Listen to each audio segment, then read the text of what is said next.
Kannada heroine Haripriya తల్లి అయ్యారు. జనవరి 26న మగబిడ్డకు జన్మనిచ్చింది. హరిప్రియ గర్భవతి అనే విషయం కొన్నాళ్ల క్రితమే ప్రకటించింది. బేబీ బంపుతో ఉన్న హరిప్రియ ఫొటోస్, వీడియోస్ ని సోషల్ మీడియాలో షేర్ చేశారు. ఆ ఫొటోస్ కి మంచి రెస్పాన్స్ వచ్చింది. కన్నడంలో స్టార్ హీరోయిన్ గా వరుసగా సినిమాలు చేస్తున్న హరిప్రియ తల్లి అయినట్టుగా వశిష్ఠ సోషల్ మీడియా ద్వారా షేర్ చేశారు. ఇక ఆమెకు చాలా విషెస్ కూడా చెప్పారు కన్నడ పరిశ్రమలో. హరిప్రియ తల్లి అయిన విషయం గురించి వశిష్ఠ సోషల్ మీడియాలో బెంగళూరులోని ఒక ఆసుపత్రిలో హరిప్రియ మా మొదటి బిడ్డకు జన్మనిచ్చింది. తల్లి బిడ్డ ఇద్దరు ఆరోగ్యంగా ఉన్నారు. దీంతో మా జీవితంలో కొత్త అధ్యాయం మొదలైందని అన్నారు. తల్లిదండ్రులుగా ప్రమోషన్ పొందిన వశిష్ఠ హరిప్రియల సంతోషానికి అవధులేవు. ప్రతి జంటకు పెళ్లి రోజు అనేది చాలా ప్రత్యేకం. అలాంటి ప్రత్యేకమైన రోజున బిడ్డకు జన్మనివ్వడం ద్వారా ఆ రోజు మరింత స్పెషల్గా మారింది.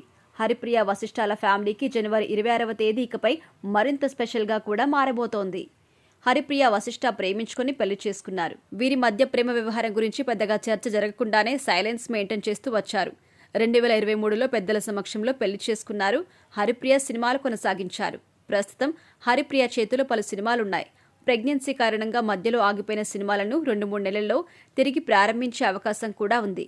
హరిప్రియను తిరిగి వెండితెరపై చూడడం కోసం ఫ్యాన్స్ ఎదురు చూస్తున్నారు.